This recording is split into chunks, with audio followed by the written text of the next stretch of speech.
छोटी बहू और बड़ी बहू में इतना फर्क कौन करता है। लड़की मोटी है भाई, मुझे तो कोई खास पसंद नहीं आई। आते ही बड़े भैया ने राय दे दी। मुझे भी कुछ खास नहीं लगी। लंबाई भी ज़्यादा है और मोटी हो जाएगी तो अजीब ही लगेगी। तू क्या कहता है सुरेश? मम्मी ने कहा। ऐसा था तो देखने ही नहीं जाना था। फोटो देखा था, शादी में भी मिली थी, तब मोटी नहीं लगी। मुझे ठीक नहीं लगता किसी लड़की को जानते हुए भी स्पेशली देखने जाओ और फिर मोटी पतली काली गोरी कहकर मना कर दो। अब तो बात हो गई है, मैं मना नहीं कर सकता। सुरेश ने फैसला दिया। ये क्या बात हुई भला? लड़के वाले हैं तो देखने तो जाएंगे ही। पसंद आए तो हाँ कहेंगे, नहीं तो नहीं। इसमें इतना सिद्धांतवादी बनने की क्या जरूरत है? भाई ने कहा। सुरेश अपने माता पिता का छोटा बेटा है।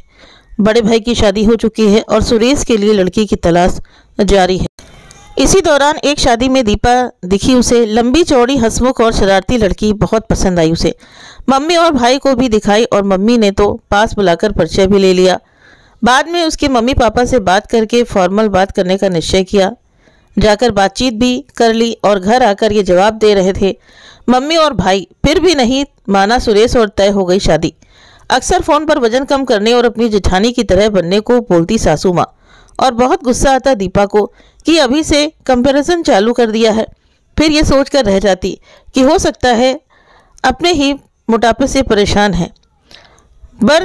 पर जब शादी करके गई तो जेठानी को देखकर सब समझ गई। दुबली पतली 35-40 किलो की जेठानी को देखा तो देखती ही रह गई दीपा। एकदम छोटी बच्ची जैसी लग रही थी। ये तुम्हारी जेठानी है रश्मि, इसी की तरह बनना है तुमको। एक आदर्श बहू। सासू माँ ने परिचय करवाया और पैर छू लिए उसने जेठानी के। खुश रहो एक बुझा सा आशीर्वाद दिया और अंदर चली गई। जेठानी जी दूसरे दिन हनीमून पर चले गए और जब लौटे उसी दिन पहली रसोई की रस्म हो गई। अब से इस घर की पूरी जिम्मेदारी तुम्हारे मजबूत कंधों पर है। भाई मैं तो बूढ़ी हो गई, अब घुटने भी काम नहीं करते और रश्मि तो पहले से ही कमज़ोर है बेचारी। एक तुम ही ताकतवर कहलाने योग्य हो इस घर में, इसलिए आज से सारी जिम्मेदारियां तुम्हारी। जेठानी की ओर देख मुस्कुराते हुए बोली सासू माँ। जी पर मैं तो नई हूँ, अभी इतनी बड़ी जिम्मेदारी कैसे ले सकती हूँ? संकोचवश पूछा दीपा ने। तो हम किस लिए हैं? सब सिखा देंगे, महीने भर में पूरी ट्रेनिंग दे देंगे। क्यों रश्मि? जेठानी जी की ओर आंख मटकाते हुए बोली सासू माँ। हाँ धीरे धीरे सब सीख जाओगी। अपनी सुई की नोक जैसी आवाज में धीरे से बोली जेठानी जी। अगले ही दिन ये क्या गंदा कर रखा है, झाड़ू पोछा नहीं हुआ अभी तक? बुनबुनाते हुए कमरे से निकले भाई साहब। हाँ मम्मी जी, आज मीना नहीं आई अभी तक, 10 बज गए हैं। खाना बनाते बनाते पूछा दीपा ने। क्यों भाई, मीना क्यों आएगी जब तुमने पूरे घर की जिम्मेदारी ली है? अब से ये सब तुम्हें ही करना है। सासू माँ तो चल दी फरमान सुनाकर। चलो कोई बात नहीं, झाड़ू पोछा बर्तन और खाना बनाना इतना ही तो है। वैसे भी मम्मी कहती हैं काम करने से कोई नहीं मरता। चल दीपा शुरू हो जा। खुद को तैयार किया और उठा ली जिम्मेदारियां अपने मजबूत कंधों पर। अब रोज यही होता। सासू माँ और जेठानी उनके कमरे में बैठ गॉसिप करती और दीपा काम करती। उस पर थोड़ी सी मिस्टेक या देर होने पर सासू माँ और भाई साहब के व्यंग बाण भी सुनने पड़ते, जो यहाँ से निकलकर सीधे मायके जाते थे। फिर मोटापा तो था ही, जो भी पहनती मोटी लग रही हो, ये साड़ी रश्मि को दे दो, उस पर अच्छी लगेगी, कहकर मूड खराब कर देती सासू माँ। चुप रहती दीपा, पर धीरे धीरे नजर आने लगा था सुरेश को भी। शादी को महीना भर ही हुआ था, इसलिए चाहकर भी नहीं बोल पा रहा था वो। पर दीपा की दिन ब दिन गिरती सेहत और गायब होती हंसी परेशान कर रहे थे उसे, क्योंकि रोज रोज सुनकर कहीं ना कहीं उसे भी महसूस होने लगा था कि मोटी है वो, और इस चक्कर में एक टाइम खाना भी बंद कर दिया था उसने। आखिर एक दिन पूछा मम्मी से, क्या है ये सब? सारे काम दीपा ही क्यों करती है और बाई भी बंद कर दी है? तो क्या हुआ, इतनी मोटी तो है, घर के काम भी नहीं कर सकती? आराम करेगी तो ज़्यादा मोटी हो जाएगी, फिर जचेगी भी नहीं तेरे साथ, इसलिए उसके फायदे के लिए ही करवा रही हूँ सब। मम्मी ने सफाई दी। ऐसे घर के काम करने से पतले होते तो पहले तुम्हें करना चाहिए मम्मी, और वो मोटी नहीं है, लंबी चौड़ी है, इसलिए ऐसा लगता है, और इससे दुबली तो वो चाह कर भी नहीं दिख सकती। अच्छा होगा आप भाभी से तुलना करना बंद कर दें, उसकी और मदद करें, चिढ़ कर बोला सुरेश। हाँ, अब अपनी मम्मी से काम करवाएगा। देखता नहीं घुटनों में तकलीफ है। और तेरी भाभी बेचारी दुबली पतली और कमज़ोर है, अभी बीमार हो गई तो बच्चा भी छोटा है अभी। मम्मी ने जवाब दिया, हाँ भाई, जितना खाए उतना पचाना भी चाहिए। अब इतना बड़ा शरीर है, थोड़ा हिल डुल लगी तो कोई नुकसान नहीं हो जाएगा। भाई का तर्क था। हाँ, आपकी बात भी सही है। बहस नहीं करना चाहता था, इसलिए चला गया सुरेश। अगले दिन रविवार था।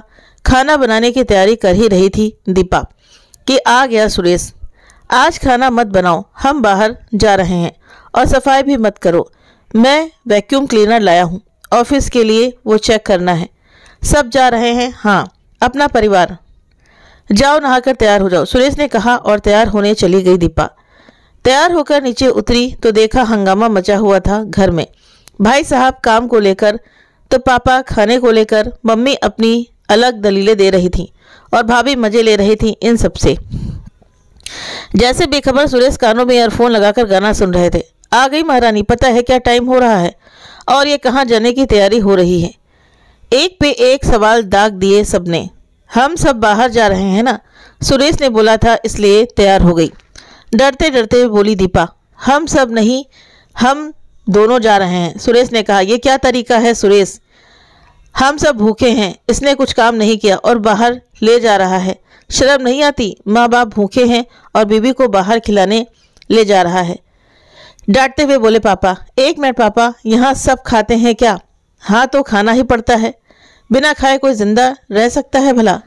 भाई बोला। झूठ, भाभी कहाँ खाती हैं, वो तो हवा पर जिंदा है। और मम्मी भी, सुरेश ने ताना दिया। कैसे बदतमीज जैसी बात कर रहा है, भूल गया है क्या भाभी बड़ी हैं तुझसे? मम्मी चिल्लाई। भाभी नहीं खाती, इसलिए तो दुबली पतली हैं। घर का सारा राशन तो अकेली दीपा ही खाती है, इसीलिए सारा काम उसे करना पड़ता है। तो मैंने सोचा उसे आज बाहर खिला दूं तो काम से भी छुट्टी मिल जाएगी।